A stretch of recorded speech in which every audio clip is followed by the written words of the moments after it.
So when I was 24, I founded my first company, my fashion brand, my swimwear brand. And I put 7 years of blood, sweat, and tears into this company. I worked so hard. I truly gave it my all. Until one day, I found myself sitting at the desk of my accountant, crying and whining, because he was telling me that it was time to close down my company. It just wasn't making financial sense to keep it open anymore. And I was just looking at him like, you're crazy. How can I close down? This is so embarrassing. Like, this brutta figura, it's so shameful. What are people gonna say? What are people gonna think? And he looked at me exasperated because honestly, this was not the first time we were having this conversation. It was probably our 5th. I just couldn't admit failure. I couldn't admit to the shame that I thought that failure was wrapped in. But he finally looked at me and he said something to me that really resonated with me, and it eventually freed me.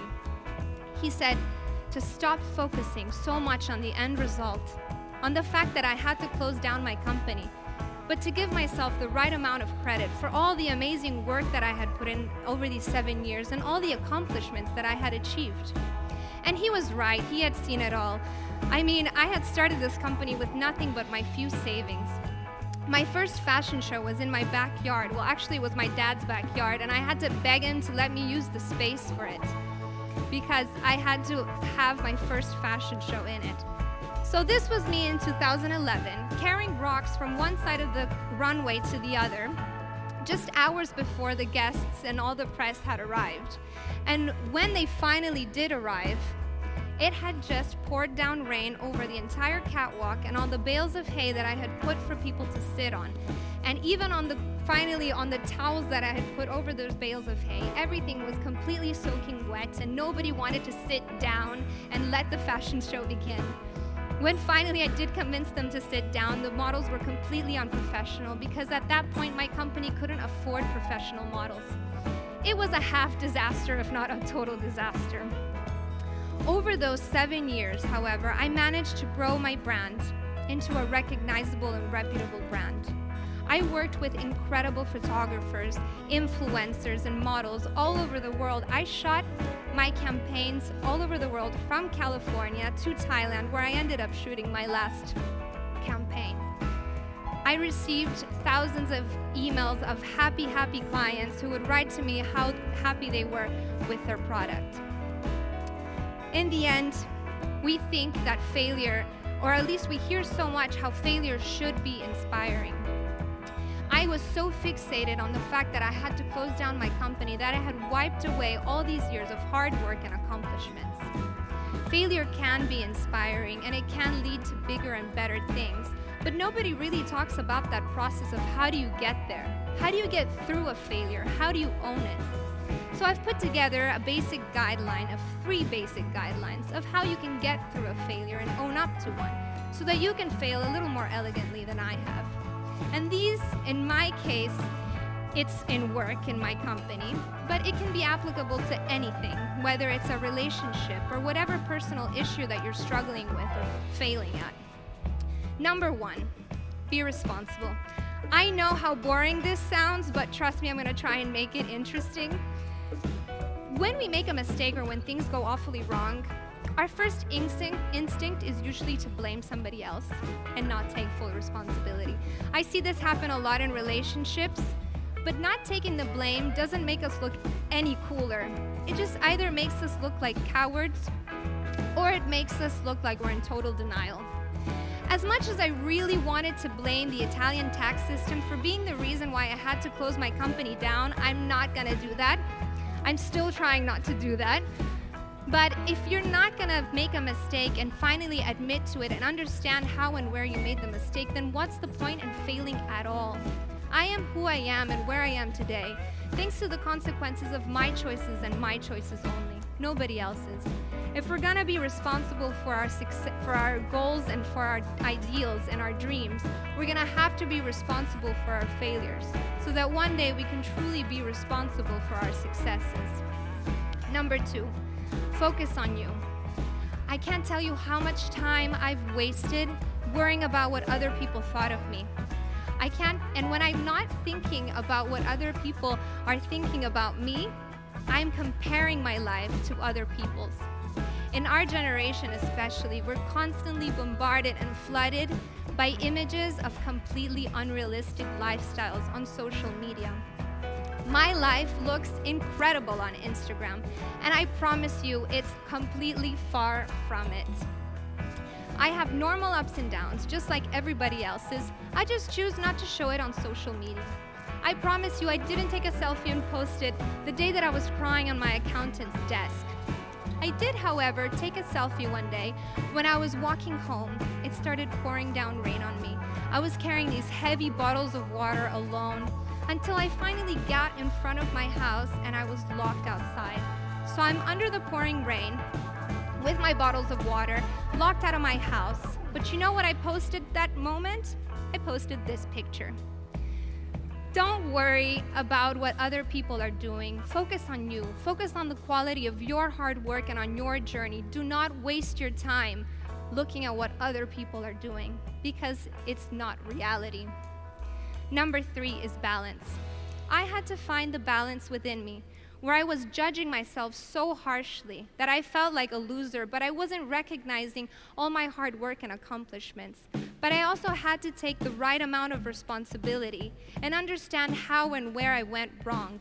I had to find that balance and meet myself in the middle, because only through balance do you truly get clarity, and only through clarity do you really understand where the message is and you learn something. I was someone that was obsessed with the idea of success. But success is not some magical land at the end of the rainbow, in the same way that failure isn't black and white. Life is truly 10% what happens to us and 90% how we react to it. Yes, failure can be inspiring. Yes, it can lead us to bigger and better things. But the only true way we get there is if we learn something and if we own up to our failures. Thank you.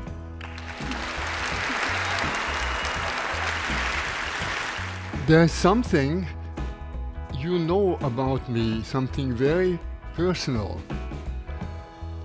And there's something I know about every one of you that's very central to your concerns.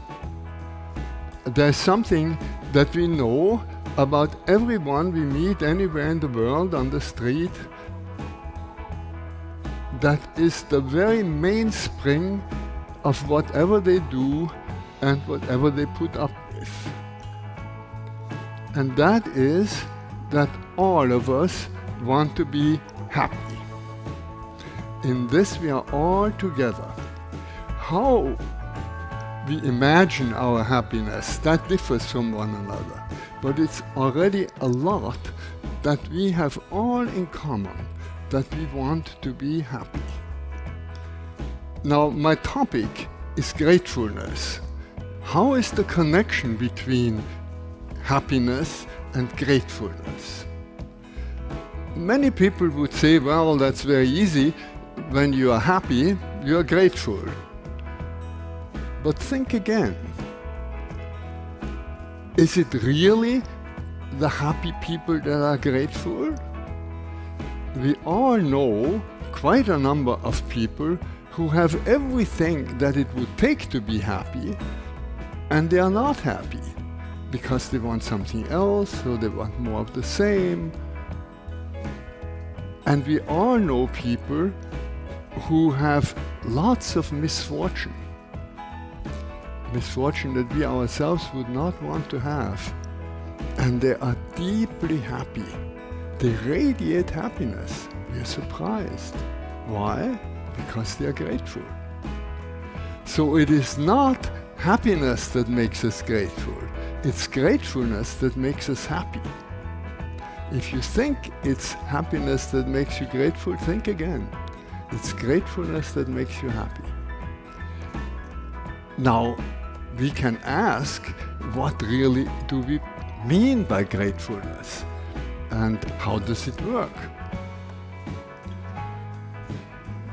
I appeal to your own experience. We all know from experience how it goes. We experience something that's valuable to us.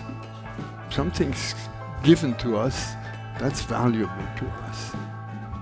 And it's really given. These two things have to come together. It has to be something valuable, and it's a real gift.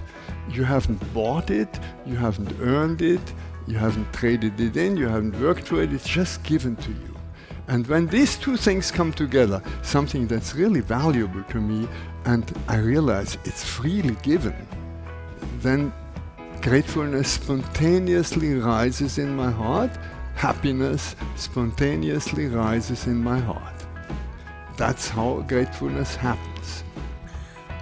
Now, the key to all this is that we can not only experience this once in a while, we can not only have grateful experiences, we can be people who live gratefully.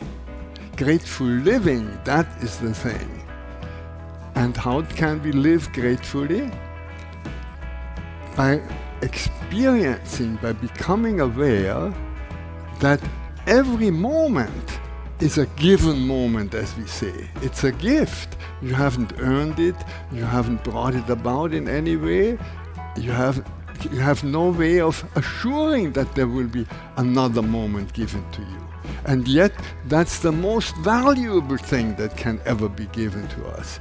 This moment with all the opportunity that it contains. If we didn't have this present moment, we wouldn't have any opportunity to do anything or experience anything.